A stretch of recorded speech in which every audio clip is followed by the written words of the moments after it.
Hi friends, Joe கிச்சனில் இன்றைக்கி உருளைக்கிழங்கு போண்டா எப்படி செய்கிறதுன்னு பார்க்கலாம். இதே மாதிரியே நீங்கள் செஞ்சு பாருங்கள். கார சட்னியோட தொட்டு சாப்பிட்றப்ப இன்னும் சூப்பரான சுவையோடு இருக்கும். ஃபஸ்ட்டு உள்ளே வைக்கிற உருளைக்கிழங்குக்கு எப்படி ரெடி பண்ணுறதுன்னு பார்க்கலாம். எண்ணெய் ஊற்றி சூடானதும் கடுகு, உளுந்து இது போட்டு வறுத்துக்குங்க. அதுக்கப்புறம் நல்லா பொடியாக அரிஞ்சு வச்ச பெரிய வெங்காயம், பொடியாக அரிஞ்சு வச்ச பச்சை மிளகாய், அதை ரெண்டையும் போட்டு நல்லா வதக்கி விடுங்க. இது கூட கொஞ்சம் உப்பு, மஞ்சத்தூள் அதையும் போட்டு வெங்காயத்தை வதக்கி விடுங்க.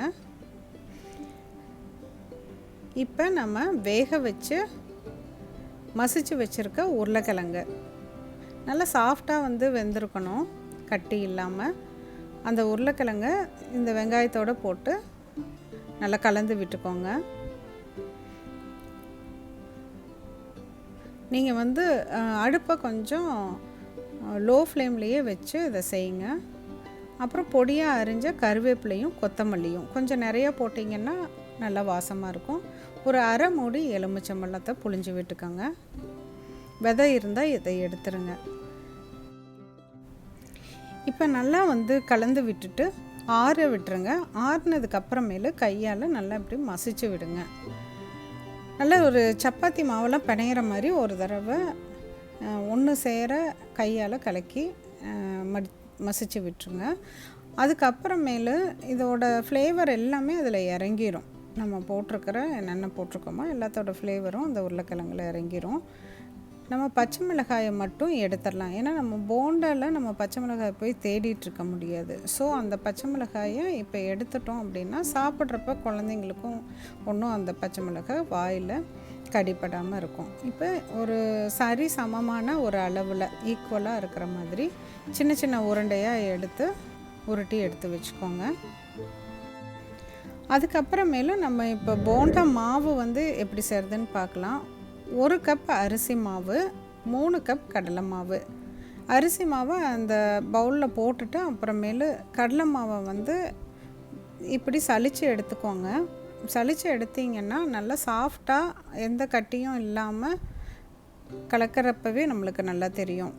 அப்புறம் மஞ்சத்தூள், மிளகாத்தூள், உப்பு, கொஞ்சம் பெருங்காயத்தூள், அதுக்கப்புறம் கொஞ்சம் சோடா உப்பு, இது எல்லாத்தையும் போட்டுட்டு அப்படியே தண்ணி கலக்காமல் ட்ரையாக இருக்கிறப்பவே நல்லா கலந்து விட்டுக்குங்க. அதுக்கப்புறமேலு தண்ணி ஊற்றி மிக்ஸ் பண்ணுங்கள். தண்ணி பார்த்திங்கன்னா கொஞ்சம் கொஞ்சமாக ஊற்றிக்கோங்க. நிறையா ஊற்றிட்டிங்க அப்படின்னு சொன்னால் அப்புறம் நம்மளுக்கு அளவு தெரியாமல் அதிகமாக தண்ணியாட்ட போயிடும். அந்த மாவு ரொம்ப அப்படியே லிக்விடாக போன மாதிரி ஆயிரும். பாருங்கள், இந்த திக்னஸ்க்கு இருக்கணும். இப்போ நம்ம உருட்டி வச்சுருக்க இந்த உருளைக்கிழங்கு இதை எடுத்து மாவில் நல்லா போட்டு துவைச்சிட்டு பார்த்திங்கன்னா நீங்கள் போட்டிங்கனாவே அப்படியே நிற்கிதில்ல உருளைக்கிழங்குல அந்த மாவு, அந்த அளவுக்கு போட்டுருங்க. எண்ணெய் நல்லா காஞ்சதுக்கப்புறமேலு போடுங்க. ஒரு பெரிய பேட்சாக, அதாவது நிறையா போட்டு இது பண்ணிடாதீங்க, மாவு ஒட்டிக்கும். கொஞ்சம் வெந்ததுக்கப்புறமேலு திருப்பி போடுங்க.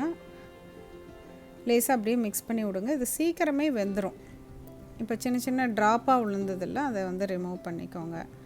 இப்போ சீக்கிரமே வந்துடும். மாவு உருளைக்கிழங்கு போண்டாவுக்கு ரொம்ப கிறிஸ்பியாக இருக்கணும்னு அவசியம் இல்லை. பாருங்கள், சூப்பராக கோல்டன் கலரில் இருக்குது. உங்களுக்கு கொஞ்சம் மொறுமொறுன்னு வேணும் அப்படின்னு சொன்னால் அரிசி மாவை கொஞ்சம் அதிகப்படுத்திக்கோங்க. அவ்வளோதான். இந்த மாதிரி ஒரு சட்னி வச்சுட்டு சாப்பிட்றப்ப இன்னும் சுவையாக இருக்கும்.